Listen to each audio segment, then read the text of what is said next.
It's a place designed to break men, not just their bodies, but their very minds. Buried along the fog-choked coast of Northern California lies a prison unlike any other. No escape, no mercy, no second chances. For decades, this fortress has been home to the most feared gangs, the most violent killers, and the most dangerous men in America. This is Pelican Bay State Prison. And once you enter, you never leave the same. Pelican Bay didn't happen by accident. It was born out of blood. In the 1980s, California's prisons were boiling over. Gangs like the Mexican Mafia, the Aryan Brotherhood, and the Black Guerrilla family waged bloody wars inside overcrowded cell blocks. Violence was out of control. Guards were being targeted. Inmates were being slaughtered. California needed a solution, a place to lock away the worst of the worst. And so, in 1989, on the edge of Crescent City, Pelican Bay State Prison opened its gates. A billion-dollar experiment in total control. The architects called it a Supermax. The inmates called it hell on earth. The heart of Pelican Bay is not the general prison yard. It's the SHU, the Security Housing Unit, a place where silence is enforced, sunlight is a luxury, and human contact is almost non-existent. Inside these white concrete pods, men are locked in windowless cells for 22 to 23 hours a day. Their only break? A solitary yard, a barren concrete pen nicknamed the Dog Run. Here, inmates don't just do time, they lose track of it. Days blur into weeks, weeks into years. Some men have lived inside these cells for decades. Experts call it psychological torture. Prison officials call it necessary. But even in solitary, power thrives. Pelican Bay became the command center for California's most powerful gangs. From behind bars, leaders known as shot callers issued orders that stretched across every prison yard in the state, and even onto the streets. Murders, drug deals, extortion rings, all directed from inside tiny concrete cells. The state thought Pelican Bay would isolate gang leaders. Instead, it gave them a fortress. And from that fortress, they ruled.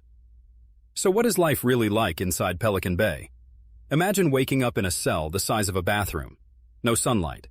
No sound except the distant echo of steel doors slamming. Breakfast arrives through a slot in the door. A tray of cold oatmeal or powdered eggs. You eat alone. You shower alone. You exercise alone, in a concrete pit no bigger than a garage. For some, this is survival. For others, it's slow death. Suicide attempts are common. Mental breakdowns are routine. In Pelican Bay, the walls don't just hold you in, they close in. If the SHU was meant to isolate violence, the prison yards at Pelican Bay proved it could never truly be contained. When the gates to the yard opened, it wasn't just fresh air inmates breathed in, it was tension. Every step across that gravel meant crossing invisible battle lines, drawn by race, inked in blood. The Mexican Mafia controlled the southern Hispanic population. Nuestra Familia commanded the northern Hispanics. The Aryan Brotherhood carved out its white supremacist empire. The Black Guerrilla family stood as a militant force for black prisoners. Each faction had rules, codes, and death sentences for those who broke them. When violence came, it came fast. A whispered order, a hidden shank. Inmates would charge across the yard in brutal ambushes, stabbing with military precision. By the time guards fired warning shots from the towers, the ground was already slick with blood. The wars of the California streets were being fought inside Pelican Bay's fences, only deadlier. Prisoners weren't supposed to have weapons. But in Pelican Bay, necessity breeds invention. A toothbrush melted into a shiv, a razor hidden in a matchbox, a piece of metal smuggled from the kitchen, sharpened against the floor until it glinted like a dagger. These weren't just tools. They were lifelines. For the gangs, weapons weren't optional. They were strategy. A hidden arsenal passed down the tiers, ready for war at a moment's notice. Some men carried them for protection. Others carried them for orders they knew were coming. Because in Pelican Bay, if a gang demanded blood, refusal meant your own. The inmates weren't the only ones under siege. Correctional officers at Pelican Bay walked a line between authority and survival. For them, every day was war. Their uniforms were shields, their radios lifelines.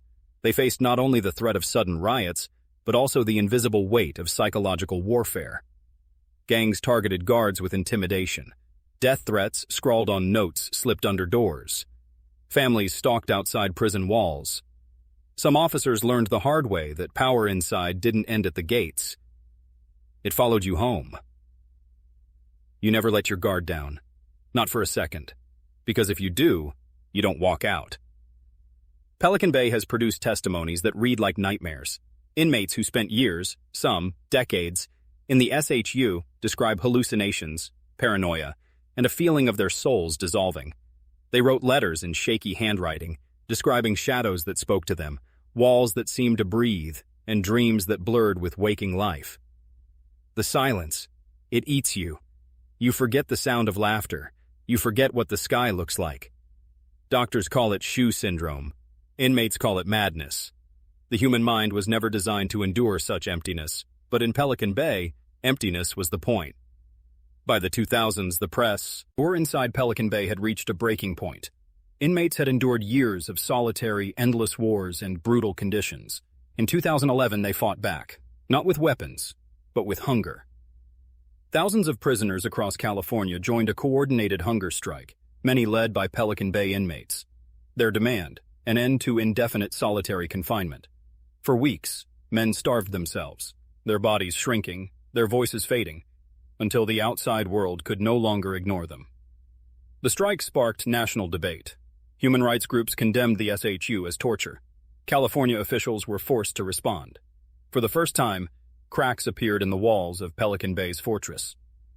Pelican Bay was built to control chaos, but the cost was staggering. Financially, it drained billions. Humanly, it destroyed lives, guards, inmates, families on both sides of the wire.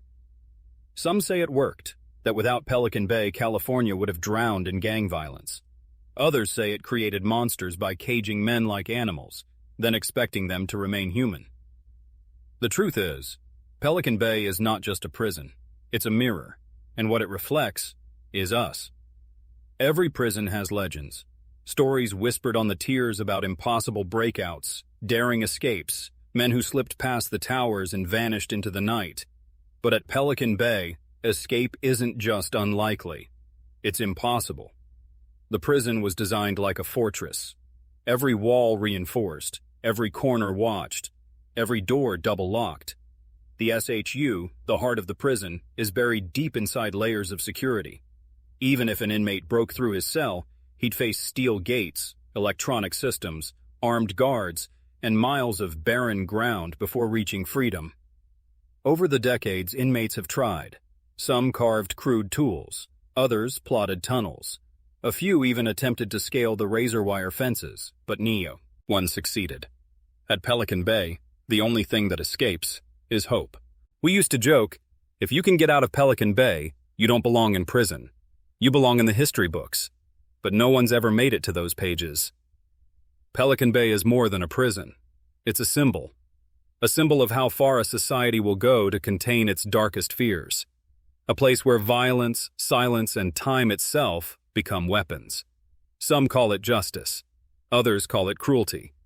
But for the men who've lived and died behind its walls, it's simply reality. In the end, Pelican Bay doesn't just lock men away. It buries them alive in concrete and silence. And for those who enter its gates, freedom isn't measured in miles. It's measured in memories of a life they'll never get back.